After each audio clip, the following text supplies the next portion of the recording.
Selamat petang saudara-saudara. Kita akan mulai lagi dengan pelajaran pada malam hari ini. Kita akan melanjutkan yang sudah kita mulai kali yang lalu tentang seks dalam pernikahan bagian pertama. Kita sekarang akan menyelesaikan di bagian keduanya. Saya ajak kita tundukkan kepala sebentar. Terima kasih Tuhan kembali untuk anugerah-Mu bagi kami. Kami boleh belajar untuk persiapan supaya hidup dan karakter kami tambah lama tambah prima, tambah lama tambah sesuai dengan kehendak-Mu. Karena kami hidup sesuai dengan firman-Mu. Terima kasih Tuhan. Hadirlah untuk mengajar kami Roh Kudus. Kami siap untuk mendengarkannya, mengertinya, dan terutama melaksanakannya dalam hidup kami. Dalam nama Tuhan Yesus Kristus kami naikkan doa kami Tuhan. Amin. Oke, kita akan mereview, mengulang sedikit apa yang sudah kita bicarakan kemarin. Next, kita akan bicara bagian kedua daripada seks dalam pernikahan. Ya, sesuai dengan pandangan Alkitab, bukan pandangan para seksolog, bukan pandangan para pendeta, juga bukan pandangan para dokter, ya, tapi pandangan daripada Alkitab sendiri. Next. Kita melihat bahwa Allah yang menciptakan jagat raya ini dan dunia ini. Waktu dia menciptakan pohon-pohonan, tanaman, indah sekali. Dunia binatang juga indah. Sampai dikatakan berkali-kali, sampai 5 kali. Allah melihat bahwa semuanya itu, segala yang diciptakannya itu baik, baik, baik, baik, baik sampai 5 kali. Next. Tetapi pada waktu Allah menciptakan manusia, Adam dan Hawa, dengan tubuh yang khas, Alkitab mengatakan bahwa Allah melihat segala yang diciptakannya itu sungguh amat baik. Bukan saja baik, tapi ditambah dengan sungguh amat baik. Kejadian pasal yang pertama ayat 31. Next. Jadi manusia itu melengkapi ciptaan Allah secara luar biasa. Nah, tentang pandangan seks, ada pandangan-pandangan yang merugikan. Pertama adalah bahwa seks itu jelek, rendah, sifat binatang, dosa. Dan ada pendeta-pendeta punya pandangan seperti ini. Dan memperingatkan jemaatnya untuk menghindari. Karena itu adalah dosa. Menghindari seks. Tapi untuk punya anak ya udah. Karena harus melakukan seks. Ya udah boleh. Tapi ditolerir. Seks untuk ditolerir aja. Bukan untuk dinikmati. Dan hanya untuk mencapai keperluan untuk punya anak aja. Ini pandangan yang merugikan dan sayangnya ada pendeta-pendeta yang punya pandangan seperti itu.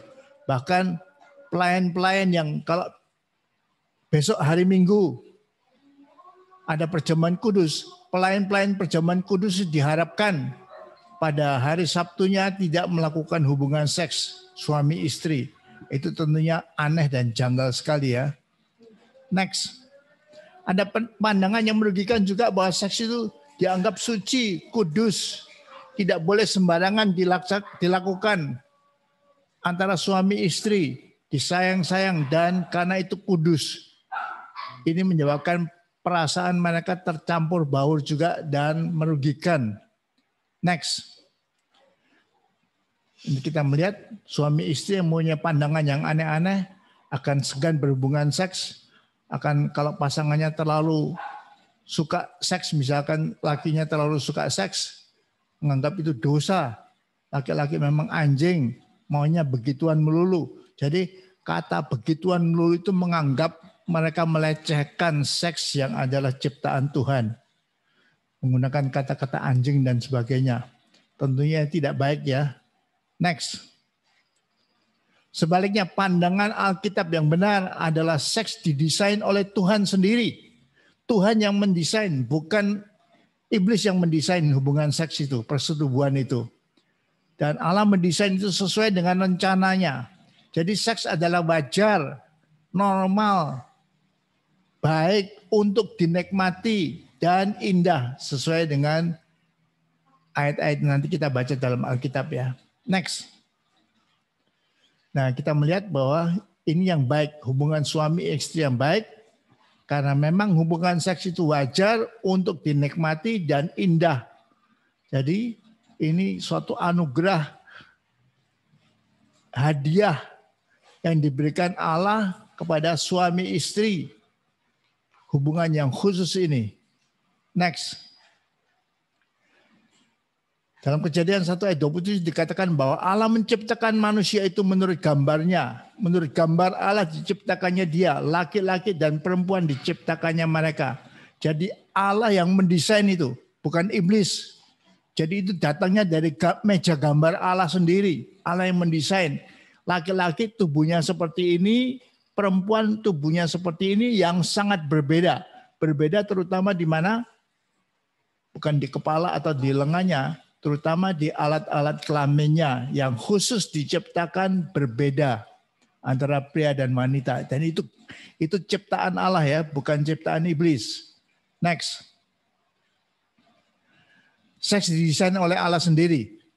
Perintah untuk beranak cucu dalam Kejadian 1 ayat 28 itu sulit dilakukan kalau Allah tidak menolong mereka. Bagaimana Allah menolong mereka? Kita lihat 5 caranya. Pertama, caranya itu didesain oleh Allah sendiri. Hubungan seks. Allah juga harus mendesain caranya itu untuk dunia binatang juga. Yang biasanya kita katakan sebagai doggy style ya. Seperti anjing gitu ya. Dicontoh oleh kucing juga, dicontoh oleh burung juga, dicontoh oleh gajah juga, dicontoh oleh sapi juga. Binatang-binatang lain. Cuma saya tidak tahu bagaimana ikan melakukan hubungan seks. Tapi mereka mentaati perintah untuk beranak cucu itu. Makanya anjing itu bisa banyak sekali. Babi bisa banyak sekali.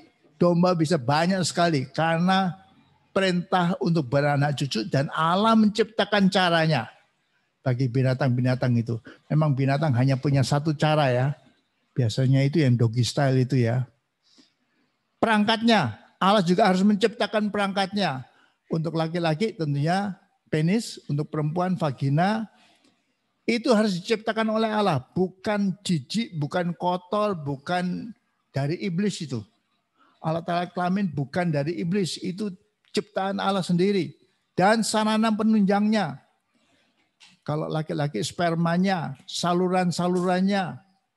Kalau perempuan ada rahimnya, ada sel-sel telurnya, ada tube-tubenya yang kalau macet mandek ada kesalahan tidak bisa hamil, mandul seorang wanita. Untuk itu juga Allah menciptakan gairahnya, erosnya, sehingga pria terangsang dengan wanita, wanita terangsang dengan pria. Kalau nggak ada rangsangan ini, gairah ini, tidak akan mereka melakukan hubungan seks. Sama seperti seorang pria tidak melakukan hubungan seks dengan anjingnya atau dengan sapinya atau dengan kudanya karena tidak ada gairahnya, tidak ada erosnya, kecuali tentunya ada penyimpangan seksual ya. Lalu Allah menciptakan juga upahnya, orgasme, kenikmatan yang luar biasa setelah suami melakukan hubungan seks dengan istrinya, setelah istri melakukan hubungan seks dengan suaminya, ada orgasme upahnya yang tinggi. Binatang-binatang juga sangat bergairah. Cuma memang kalau binatang gairah untuk seks itu hanya dalam masa-masa tertentu dalam 1 tahun. Biasanya di musim semi. Maret, April, Mei itu ya. Di mana anjing-anjing, binatang-binatang saling mencari untuk hubungan seks. Kalau manusia tidak sepanjang tahun, tidak ada masa di mana mereka itu spesial bergairah dan masa-masa lain tidak ada gairahnya. Tidak. Sepanjang tahun gairahnya itu akan tetap ada. Eros tetap ada. Dan upahnya, orgasmenya itu selalu ada juga. Tiap saat. Tidak hanya pada masa-masa tertentu saja. Next. Jadi untuk melakukan perintah Allah untuk beranak cucu dan memenuhi bumi itu Allah harus berbuat banyak. Nah, ada satu perintah dalam Amsal pasal 5 ayat 18 dan 19 yang unik sekali. Dalam hubungan suami istri ini. Ayat 18, diberkatilah kiranya sendangmu. Bersukacitalah dengan istri masa mudamu. Ini tentunya diperintahkan kepada pria-pria yang sudah tidak muda lagi. Tapi diperintahkan kepada pria untuk bersukacita, menyukai, menyenangi hubungan seks dengan istri yang sudah tidak muda lagi. Istri yang didapat dulu pada waktu masih muda. Ayat 19, rusa yang manis, kijang yang jelita.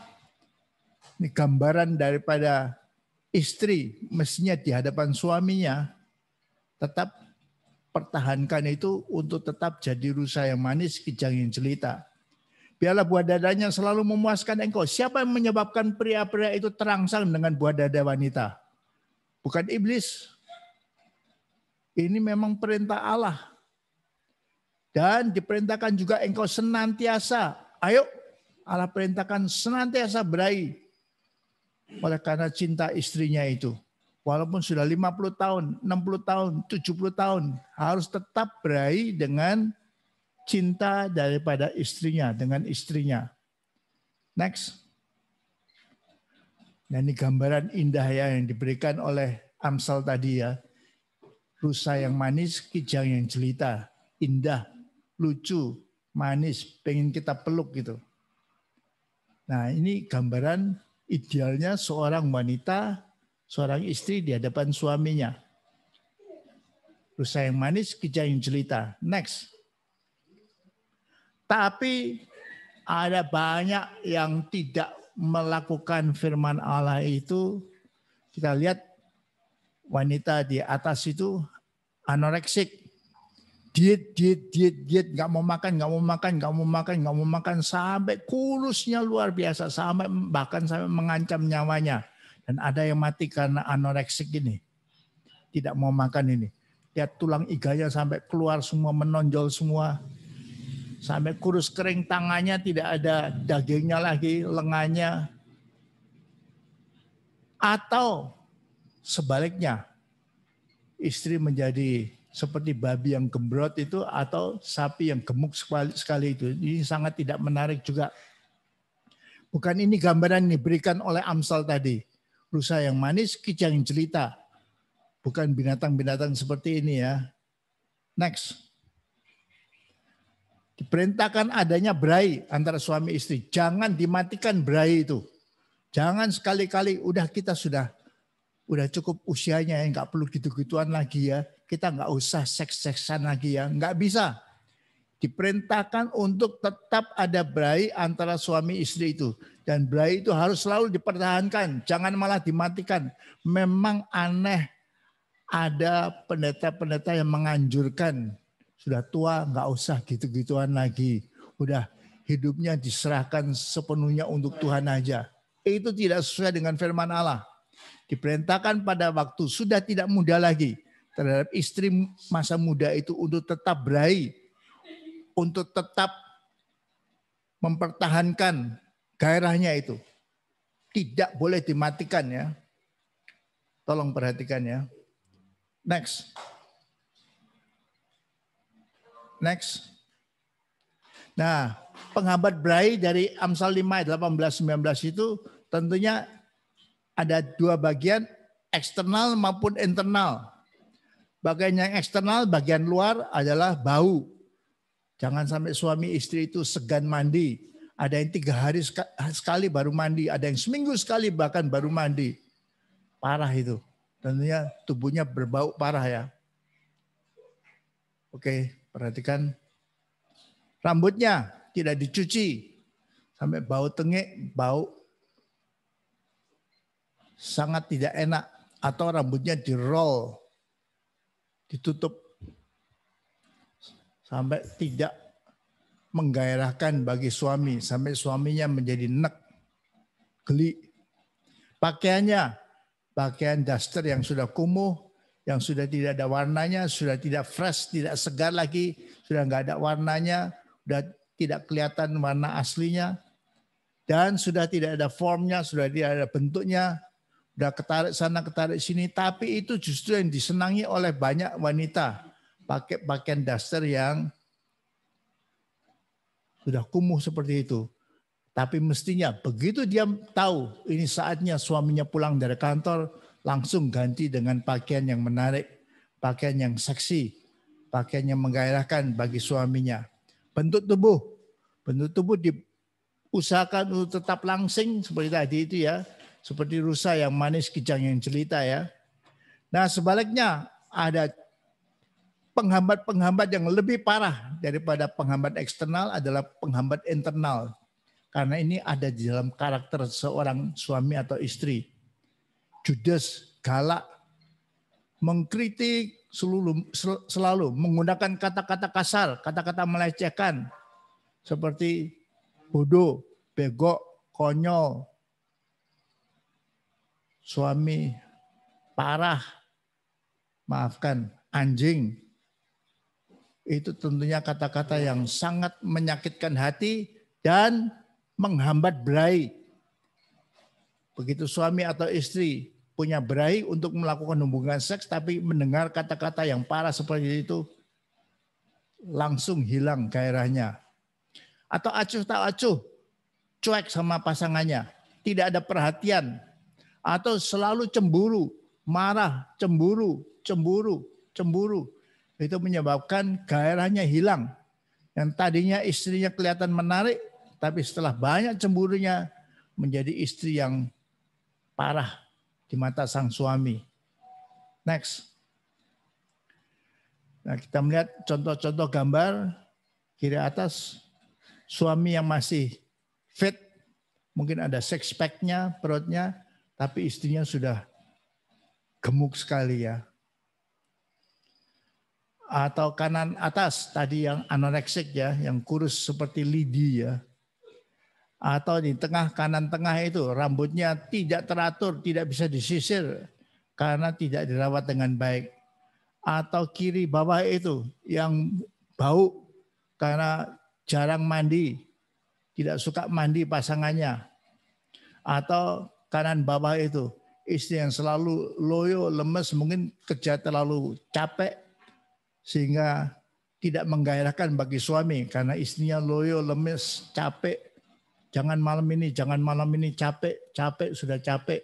Dan dasarnya sudah kumuh, dasar yang sudah kuno, dasar yang 5 tahun yang lampau belinya masih dipakai terus. Ini tentunya sangat mematikan gairah yang mestinya ada antara suami istri. Next. Nah, penggunaan seks yang salah yang digunakan oleh iblis untuk menggoda kita. Seks digunakan untuk menghukum. Seks digunakan untuk menghukum. Kalau suami atau istrinya melakukan suatu hal yang tidak menyenangkan baginya, langsung malam ini no seks. Mungkin tidak ngomong, tapi waktu diajak untuk berhubungan, pasangannya tidak mau. Udah capek, udah ngantuk, udah mau tidur. Sono, jangan deket-deket, jangan pegang-pegang. Karena dia menggunakan seks untuk menghukum. Menyebabkan rasa bersalah, menghina, mengejek. Dasar laki-laki maunya gituan melulu. Sono, di luar sono. Jadi mengejek ya. Mendendam kembali. Kalau ada kesalahan, apalagi kesalahan besar, dendamnya bisa lama. Karena misalkan kata-kata yang agak menyinggung mertua, maka suami atau istri itu balas dengan 3 bulan tidak ada seks. Itu penggunaan seks untuk menghukum, mendendam, untuk mendominasi. Siapa yang minta sama siapa, yang minta duluan parah dia, lemah. Tahan-tahanan, ayo siapa yang minta dulu kalah ya. Atau untuk mengupahi, hanya kalau ada upah, hanya kalau ada mesin cuci yang baru, hanya kalau ada ya kompor yang baru, maka istrinya malamnya memenuhi kebutuhan suaminya secara menggebu-gebu. Ini penggunaan seks yang salah untuk memanipulasi pasangannya. Next. Nah, tapi ada penggunaan seks yang benar tentunya ya, yang disarankan oleh firman Allah. Sebagai komunikasi kasih untuk menyatakan I love you, aku mengasihi engkau. Setelah hubungan seks yang menggebu-gebu atau sementara melakukan hubungan seks yang nikmat, suami atau istri menggunakan kata love, sayang, kasih. Untuk identitas, saya perempuan, ternyata jadi perempuan itu baik juga ya. Saya bisa memuaskan suami saya yang laki-laki. Atau sebaliknya, laki-laki merasa identitas sebagai laki-laki dihargai karena dia berhasil memuaskan istri dengan orgasme yang berkali-kali. Kesatuan, 1+1 sama dengan 1. Ini adalah penggunaan seks yang benar. Waktu melakukan hubungan seks atau dalam bahasa Indonesia tepat sekali, persetubuhan menjadi satu tubuh. 1+1 bukan 2, tapi 1+1 adalah 1. Dua-duanya menjadi satu kesatuan yang paling erat antara dua orang di muka bumi ini adalah suami istri. Orang tua dan anak tidak boleh 1+1 sama dengan 1. Prokreasi, seks digunakan untuk punya anak seperti gambar itu ya. Dan itu indah sekali. Suami istri mau melakukan hubungan seks karena mau punya anak.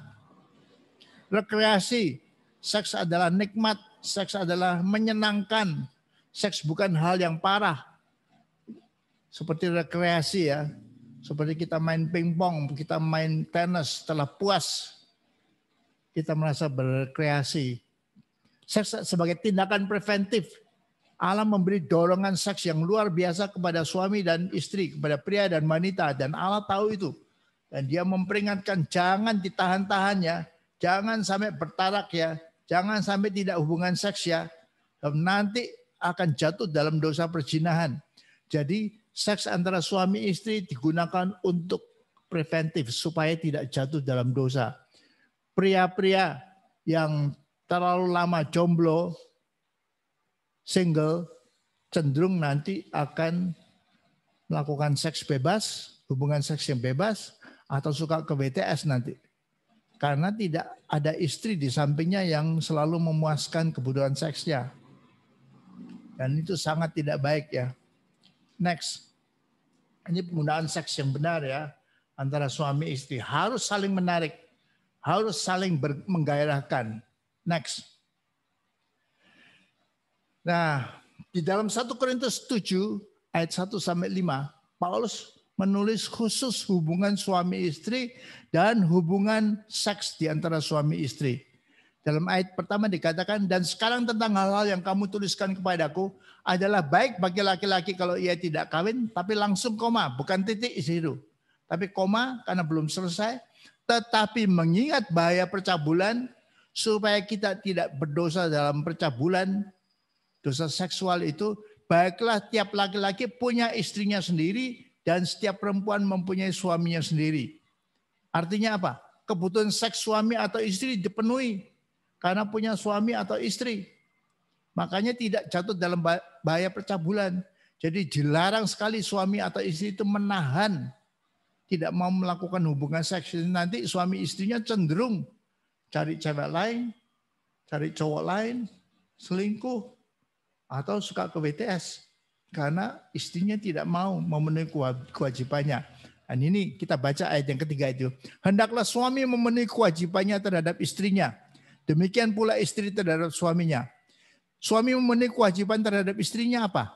Artinya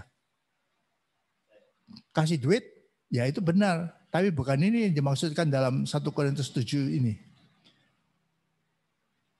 Menjaga, memelihara, proteksi istrinya, melindungi istrinya, itu benar. Itu kewajibannya. Tapi bukan itu yang dimaksudkan dalam 1 Korintus 7. Yang dimaksudkan oleh Paulus dalam 1 Korintus 7 ayat 3 ini, suami memenuhi kewajiban terhadap istrinya. Jadi istri mempunyai kebutuhan-kebutuhan yang harus dipenuhi oleh suaminya. Jangan suami cuek, jangan suami seperti tadi sudah saya bahas, menggunakan seks sebagai hukuman, tidak mau bersetubuh dengan istrinya. Jangan. Dan ini kewajiban. Rasanya kewajiban kok nggak romantis sekali ya. Kok katanya masa hubungan seks itu kewajiban? Ya, harus dilakukan ini. Karena ini kewajiban.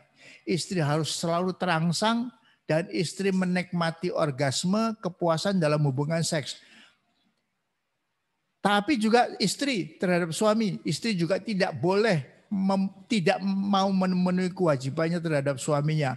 Harus selalu, tiap kali suami mempunyai kebutuhan, dipenuhi oleh si istri dengan senang melakukan hubungan seks dengannya. Tapi saudara perhatikan di sini, suami lebih dahulu memenuhi kewajibannya terhadap istrinya. Tapi juga istri terhadap suaminya. Nah, ada agama-agama lain yang memerintahkan istri harus memenuhi kebutuhan suami. Tapi suami tidak perlu memenuhi kebutuhan istri. Nah, itu berlawanan dengan firman Tuhan. Firman Tuhan mengatakan bahwa justru suami yang memenuhi kewajibannya terhadap istrinya lebih dahulu. Setelah itu, tapi istri juga memenuhi kewajiban terhadap suaminya. Ya, jadi saling memenuhi kebutuhan masing-masing. Jadi kalau pasangan kita, suami atau istri kita mulai bergerak-gerak, mulai senyum-senyum, mulai peluk-peluk, mulai cium-cium, menandakan dia itu ingin, karena dia ada gairah seks, ingin dipenuhi kebutuhan seksnya, suami atau pasangannya, suami atau istrinya langsung harus memenuhinya. Ini sesuai dengan perintah Allah ya, hendaklah. Jadi perintah ini, hendaklah suami memenuhi kewajibannya terhadap istrinya dan sebaliknya. Next. Nah, tubuh milik siapa ini? Dalam ayat yang keempat, istri tidak berkuasa atas tubuhnya sendiri, tapi suaminya. Demikian pula suami tidak berkuasa atas tubuhnya sendiri, tapi istrinya. Saya tanya saudara-saudara di sini, misalkan Marta, tubuhmu itu punyanya siapa? Sekarang. Punya sendiri sekarang, betul, karena dia masih single. Tapi nanti kalau sudah menikah, tubuhnya punya siapa? Benar? Marta punya suami, tubuhnya punya suami. Tubuh itu artinya apa? Apanya? Tubuhnya itu apanya? Yang milik suaminya. Kepalanya, rambutnya, tangannya bukan. Bukan kepala, rambut, tangan, kaki. Tapi maafkan alat kelaminnya. Itu yang dimaksudkan oleh Paulus di sini. Jadi istri tidak berkuasa. Jadi yang berkuasa atas, maafkan, alat-alat seksual Marta itu siapa? Ya suaminya. Ya, dikatakan jelas, tapi suaminya. Tapi demikian pula suami tidak berkuasa atas tubuhnya sendiri, tapi istrinya. Suami juga, saudara Yosua, tubuhnya sekarang punya siapa? Punya siapa sekarang? Punya sendiri. Tapi nanti kalau sudah menikah, bukan punyanya Yosua lagi.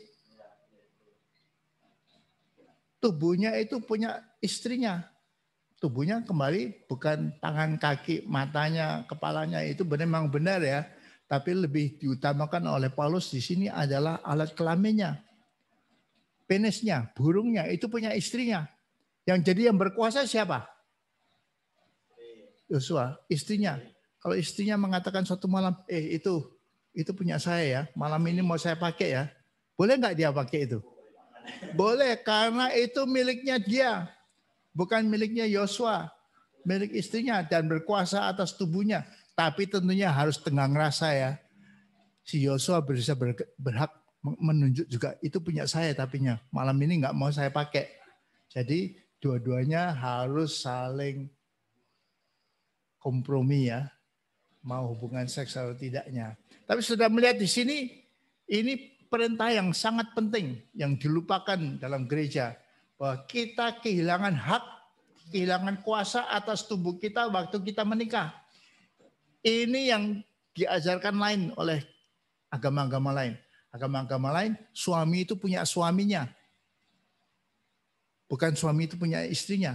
Suami adalah milik suaminya. Istri milik suaminya. Tapi suami milik suaminya. Terserah dia mau pakai, mau cari wanita kedua, wanita ketiga, bahkan boleh wanita keempat sampai 4 istri. Wah, jadi maafkan burung suaminya yang satu jadi miliknya siapa itu kalau punya 4 istri? Milik bersama, tapi tentunya tidak dibahas di sini karena kita tidak mengakui, Alkitab tidak mengakui poligami ya. Hanya satu istri, satu suami. Tapi ini tegas ya. Jadi kuasa, hak, kalau nggak mau kehilangan hak atas tubuhmu sendiri, jangan nikah.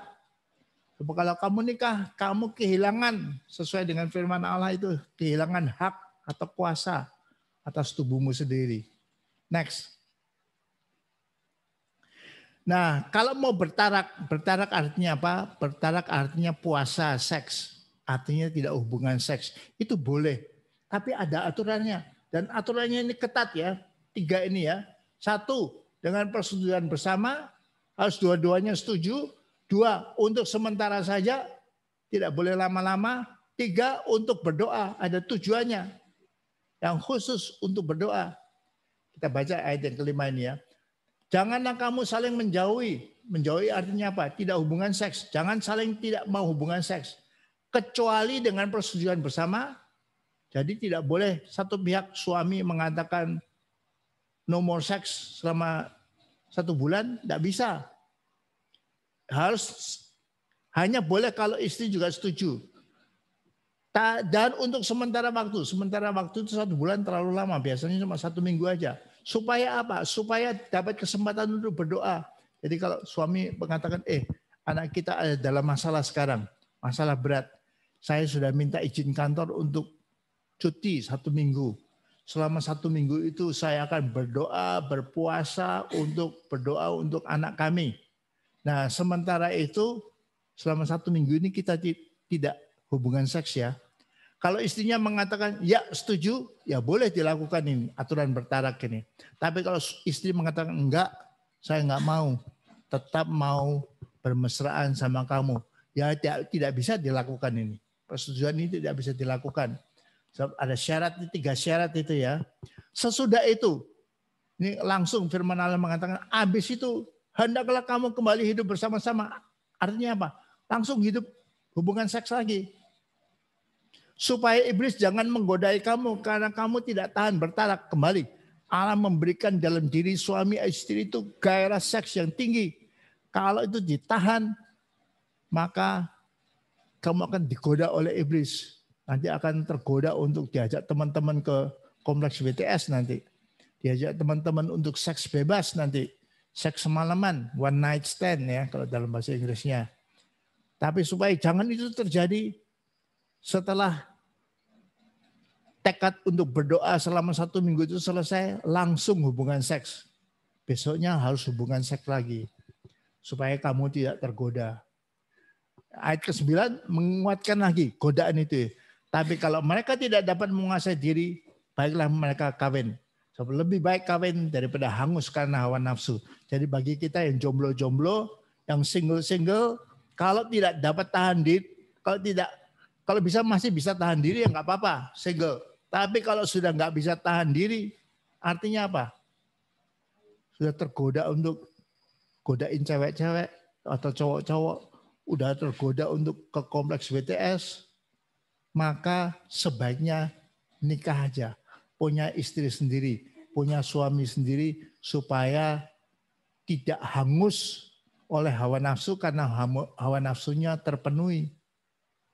Yang diciptakan Allah. Jadi hawa nafsu bukan iblis ya. Tapi hawa nafsu itu ciptaan daripada Allah sendiri supaya bisa beranak cucu. Jadi ini aturan bertarak, boleh puasa seks. Tapi dan itu tidak diharuskan. Kalau agama lain ada pada masa puasa juga harus puasa seks. Bukan saja puasa makan tapi puasa seks. Tapi bagi orang Kristen tidak. Kalau mau puasa makan boleh tetap melakukan hubungan seks, tidak perlu puasa seks. Tapi kalau mau juga boleh dengan syarat 3 di atas itu ya. Jelas ya? Next. Nah, sekarang kita lihat beda antara pria dan wanita terhadap seks ini. Untuk pria, seks itu seketika, instan. Perlu foreplay, perlu persiapan yang lama, perlu pemanasan, tidak perlu. Mungkin istri mengeluh begini ya, suami saya pulang dari kantor masih capek, saya mandi, masih baru keluar dari kamar mandi, rambut masih basah, masih pakai anduk, langsung saya diterkam, saya disergap. Kok bisa ya laki-laki begitu ya? Katanya masih capek kok langsung seperti itu ya. Ya sebab seks itu seketika bagi laki tidak perlu banyak persiapan. Langsung menikmati, langsung melihat istrinya masih pakai handuk aja bergairah, langsung bisa ngajak hubungan seks. Tapi tidak demikian untuk perempuan. Untuk perempuan itu lain. Seks itu seks sehari. Perlu bangun, sudah lihat di gambarnya ya. Perlu bangun pagi sudah suaminya kata-katanya indah. Kalau bisa sediakan breakfast in bed ya. Sarapan di tempat tidur. Lalu seharian panggil kata-kata mesra. Sayang, apa kabar sayang? Gimana kamu sayang? Kata-kata romantis, kasih banyak perhatian. Udah makan belum? Anak-anak gimana hari ini? Menjengkelkan enggak? Kamu capek atau tidak hari ini? Jadi ada perhatian. Itu sangat menarik bagi istri. Dan banyak jamahan ya. Istri dipeluk, jangan dicuekin, begitu pulang dari kantor langsung buka koran, langsung baca koran 1 jam. Nanti istrinya jengkel sekali. Karena tidak ada perhatian terhadap istri. Waktu pulang dari kantor peluk istri dulu. Baru kalau dia mau mandi, duduk di kursi, baca koran. Tapi jangan terlalu terpukau oleh koran. 1 jam semuanya dibaca dari depan sampai belakang. Tidak. Yang perlu-perlu aja. Makan dengan istri berdampingan sambil peluk istri. Sambil ucapkan thank you. Sudah masak. Persiapan. Bantu istri dengan cuci piringnya. Jadi ada perhatian, ada kata-kata romantis, ada jamahan. Jadi ini beda antara pria dan wanita ya. Nah ini pria harus ngerti ini. Bahwa laki-laki itu seks itu seketika. Bukan karena dia anjing. Bukan. Ini laki-laki kok anjing ya. Begitu lihat daging langsung disantap aja. Langsung diterkam. Bukan laki-laki itu anjing. Tapi laki-laki diciptakan oleh Allah memang seks itu seketika. Tidak perlu banyak pemanasan. Tapi untuk perempuan lain. Perempuan perlu kata-kata indah, perhatian, pelukan. Itu diperlukan. Jadi suami harus ngerti bahwa bagi istrinya perlu banyak perhatian. Mau hidupnya itu harmonis dalam keluarga, banyak gunakan kata-kata romantis, banyak kasih perhatian, banyak peluk, banyak jamahan, banyak perhatian. Jadi jangan dicuekin aja, layani dia. Seperti di gambar itu walaupun di Indonesia tidak terbiasa, tapi di luar negeri terbiasa itu. Breakfast in bed itu ya. Suami menyediakan, istrinya masih tidur, dia sudah siapkan telur, siapkan roti, siapkan sosis, siapkan makanan paginya, siapkan segelas susu. Sehingga istrinya begitu bangun sudah siap sedia semua. Dia terima kasih kepada suaminya yang punya perhatian seperti itu. Seks adalah sehari bagi istri. Dari pagi dipersiapkan, siang dipersiapkan, tengah waktu makan siang suaminya telepon, sudah makan belum? Mau makan di kantor, silakan datang ke kantor. Nanti kita makan bersama. Atau keluar bersama 1 jam waktu makan siang. Itu sangat menyenangkan bagi istri karena suaminya memperhatikan seks sehari ya. Next. Jadi lihat bagian atas sama bagian bawah ya. Yang atas itu suami kasih bunga. Tidak semua istri suka bunga ya. Tapi kalau tahu istrinya suka bunga, kasih bunga. Kalau tahu istrinya suka jalan-jalan, diajak jalan-jalan di mall sambil bergandengan tangan, lakukan itu, perhatian. Kalau quality time, ini bahasa cinta ya, 5 macam bahasa cinta ya.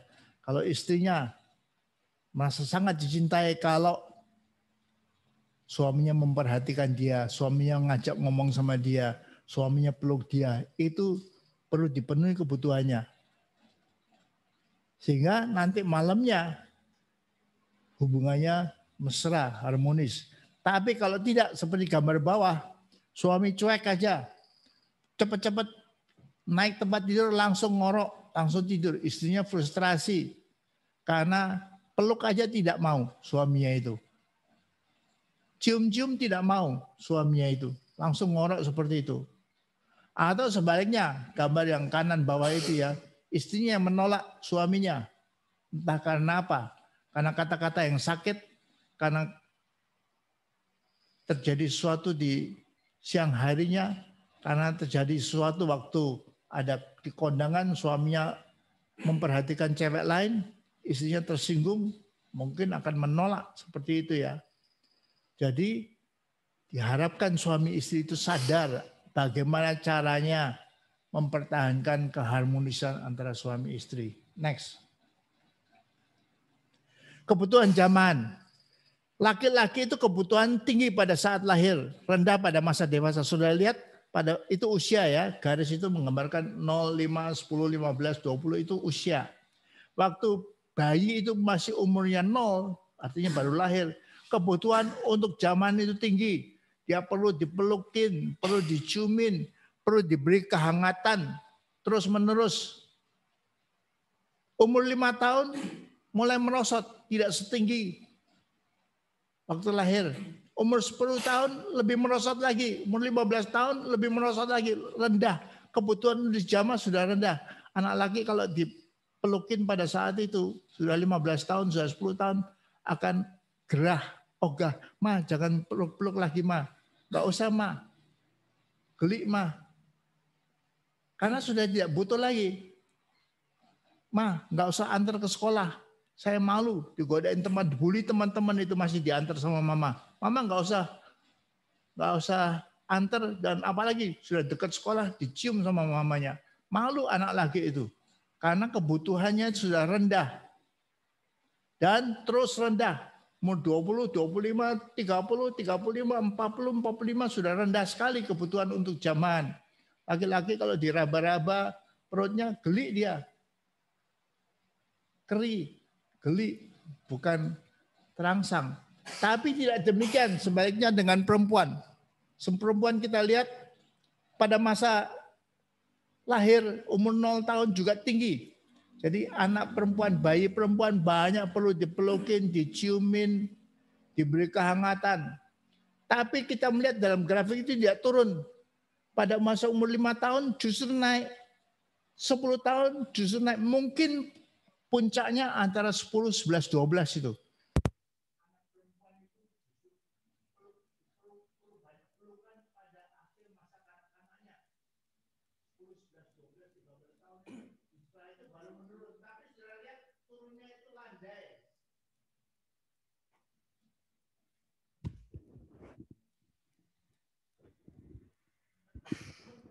Turunnya itu tidak drastis seperti pria. Jadi waktu kita lihat gambar ini, wanita umur 45 tahun kebutuhan untuk dijamah itu tetap tinggi. Sedangkan suami kebutuhan dijamahnya sudah turun. Sudah turun.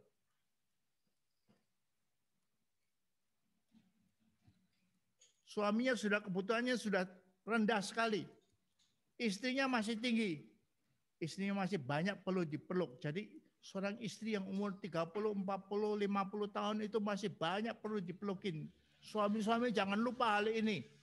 Istri itu banyak dipeluk karena kebutuhan jamaahnya tetap tinggi pada masa umur walaupun sudah 40, 45 tahun. Perlu diciumin, perlu dipeluk, perlu bersandar waktu duduk nonton televisi, perlu bersandar kepada suaminya. Suami jangan gerah dan mengatakan sono, jangan duduk dekat-dekat, panas ini. Enggak, tetap aja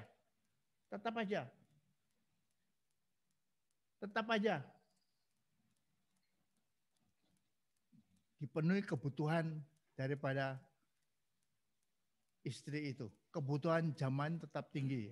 Next.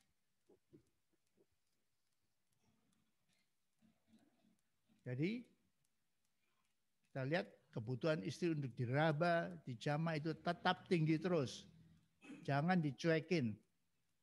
Bahkan sudah tua itu, gambar kanan bawah itu. Rambutnya sudah mulai putih, kehangatan tetap harus ada di antara suami istri itu. Pelukan tetap harus ada.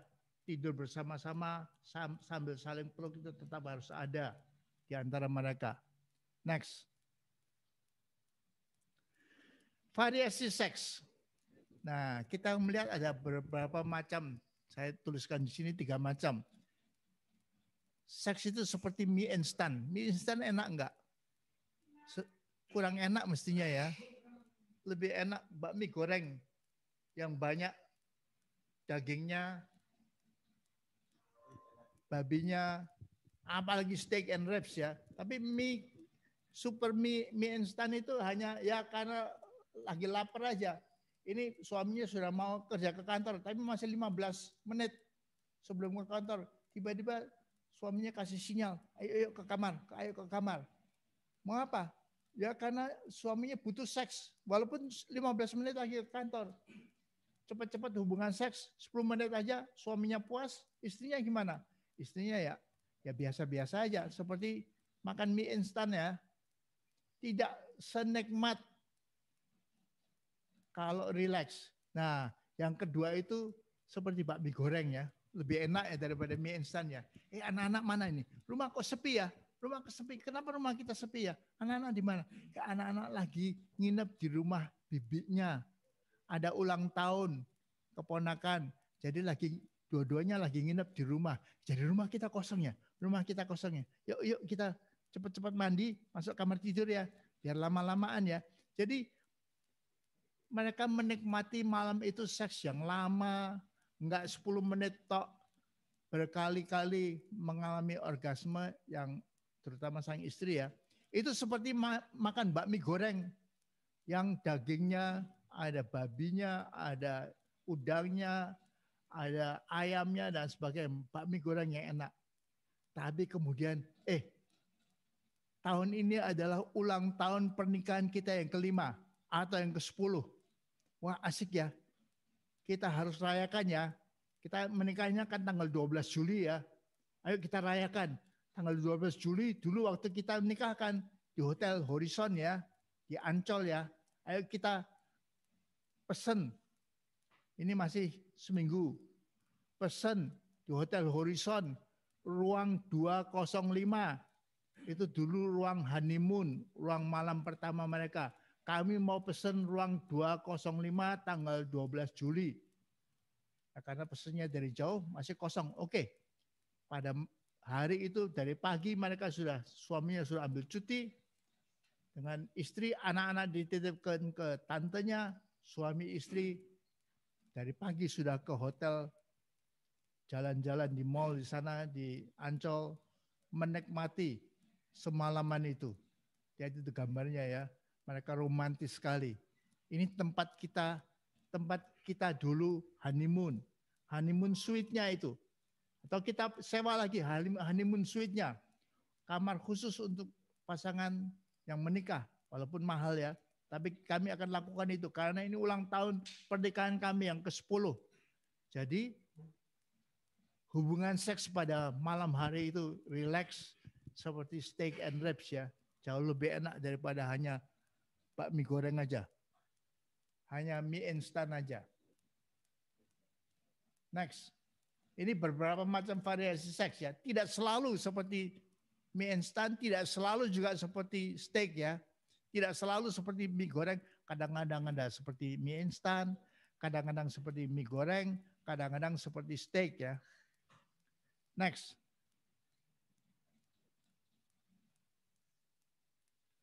Next. Ini gambar-gambar aja kemesraan suami istri yang harus ada. Bahkan di pantai ya. Kemesraan harus ada. Next. Nah, posisi dan teknik. Ada satu prinsip tafsir yang penting sekali. Yaitu kalau Alkitab ngomongnya tegas, kita harus tegas juga ngomong. Tapi kalau Alkitab diam, kita harus diam. Jangan ngomong. Kalau kamu ngomong Alkitab diam, itu artinya kamu ngomong sendiri.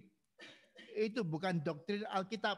Itu pandangan diri, bukan kehendak Tuhan. Jadi kalau Alkitab ngomongnya tegas, hanya satu jalan keselamatan menuju Bapa. Satu-satunya jalan adalah Yesus. Sebab Yesus adalah jalan kebenaran dan hidup. Itu kita ngomong keras. Hanya melalui Yesus Kristus saya ada keselamatan. Tapi kalau Alkitab diam, ya kita diam aja, jangan ngomong ya. Kalau Alkitab nggak mengajar, jangan mengajar. Itu karangan kita sendiri, karangan si pendeta sendiri. Nah, tentang posisi dan teknik itu Alkitab diam. Jadi sebaiknya kita tidak ngatur juga anggota-anggota jemaatnya itu mau posisinya apa, tekniknya apa, pakai pakaian apa, jam berapa, berapa lama, caranya gimana, itu terserah mereka. Sebab Alkitab tidak mengajar. Alkitab diam. Jangan kita kasih saran yang merupakan maunya kita saja, pandangan selera kita aja. Ada pendeta-pendeta yang mengatakan pokoknya tidak boleh perempuan di atas, hanya laki aja di atas. Missionary position, yaitu pandangan pendeta itu tok, bukan pandangan Alkitab.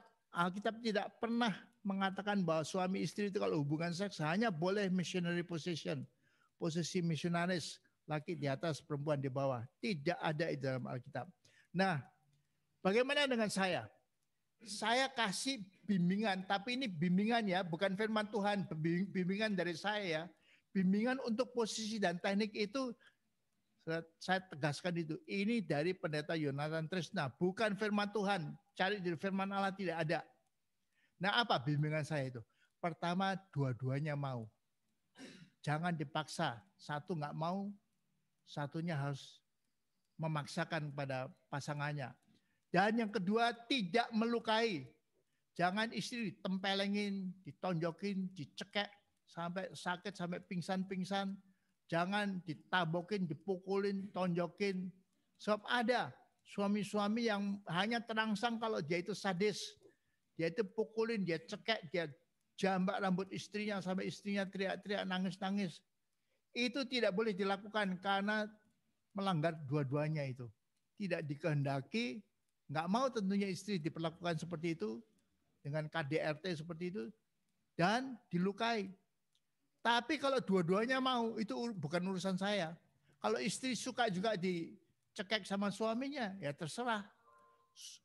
Istri suka ditempeleng sama suaminya, ya terserah. Mungkin istrinya juga masokis ya, suaminya sadis, istrinya masokis, ya itu urusan mereka, bukan urusan saya.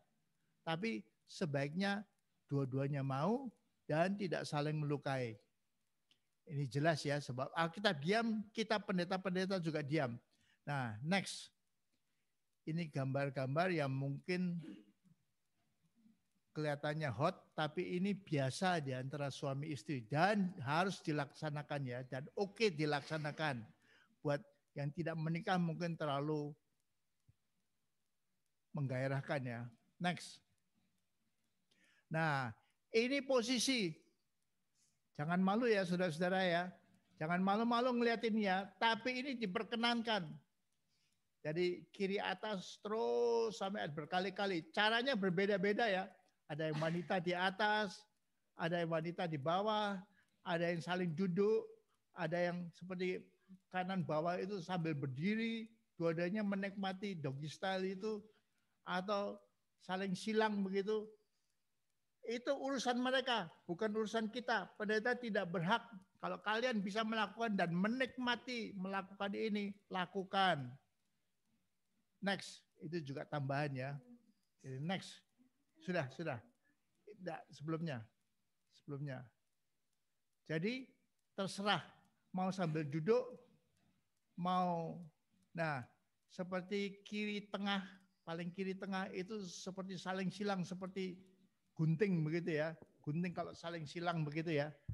Ya kalau dua-duanya bisa melakukan hubungan seks seperti itu, silakan mereka nikmati. Orang lain tidak boleh kasih komentar, melecehkan, mengkritik, atau menghina mereka. Ini terserah kepada mereka maunya gimana. Next. Nah frekuensi. Dalam frekuensi juga Alkitab diam. Nah kita lihat kebutuhan laki-laki itu untuk seks. Sudah lihat umur 18, 20, wah itu sedang tinggi-tingginya. Tapi nanti laki-laki lama-lama tambah merosot. Sudah umur 70, 75 sudah tidak begitu tinggi kebutuhan seksnya. Nah ini beda, entah kenapa bedanya ya. Kenapa Tuhan menciptakan demikian ya. Tapi beda dengan wanita. Next. Sudah lihat gambar wanita itu waktu umur 18, 20, 25, 30 itu masih rendah. Tapi tambah lama tambah meningkat. Topnya seorang wanita, gairah seksnya itu pada umur 40 sampai 50. Sudah itu baru menurun lagi. Jadi kalau saudara melihat dua gambar ini mau disesuaikan, gimana yang menyesuaikannya? Kan nggak cocok itu. Seperti waktu masih muda, masih umur 20-an, wah suaminya mau menggebu-gebu tiap hari mau seks, dan istrinya mungkin hanya 2 kali seminggu aja cukup, 3 kali seminggu aja cukup. Gimana menyesuaikannya? Ya, di sini namanya penyesuaian. Kalau baru nikah, honeymoon umur 20, 25, siapa yang mengeluh? Yang wanitanya mengeluh karena kebutuhan seksnya masih rendah. Kebutuhan seks suaminya tinggi. Jadi gimana sikap seorang istri? Nikmati aja. Suaminya nanti tambah lama tambah loyo. Sementara dia bergairah, nikmati aja. Tapi saudara nanti lihat umur 40 sampai 50, justru istrinya yang mengeluh lagi. Suami saya kok sudah loyo ya. Suami saya kok sudah nggak mau mesra-mesraan lagi ya. Suami saya diajak mandi bersama sudah nggak mau lagi ya. Kok lain seperti dulu waktu masih muda ya. Sudah lihat suaminya pada usia 40 sampai 50 itu kebutuhan seksnya sudah cukup rendah. Sedangkan istrinya sedang tinggi-tingginya. Jadi pada saat ini suaminya yang harus menyesuaikan diri, memenuhi kebutuhan istrinya. Dan istrinya tengah merasa tahu bahwa suaminya itu sudah tidak begitu tinggi kebutuhan seksnya. Next. Jadi perbedaan frekuensi pria dan wanita itu silahkan saling menyesuaikan diri. Jangan dulu. Silahkan saling menyesuaikan diri. Dan kebutuhannya itu nanti tambah lama tambah rendah sesuai dengan perubahan usia. Jadi nikmati. Sementara lagi menggebu-gebu sekarang ini, nikmati dengan kasih. Kalau perlu perubahan sikap. Walaupun suaminya mau, istrinya lagi nggak mau, udah istrinya nikmati aja. Rayuan atau cumbuan daripada suaminya. Jadi penyesuaian sangat penting. Ada perbedaan ini ya. Perbedaan kebutuhan seks ini ya. Next.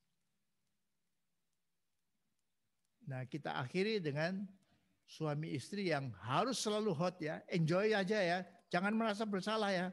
Jangan merasa bersalah akan tubuh istri ataupun tubuh suaminya ya. Enjoy aja. Next. Next. Selamat mempraktekannya. Kalau saya khotbah di gereja, selamat mempraktekan.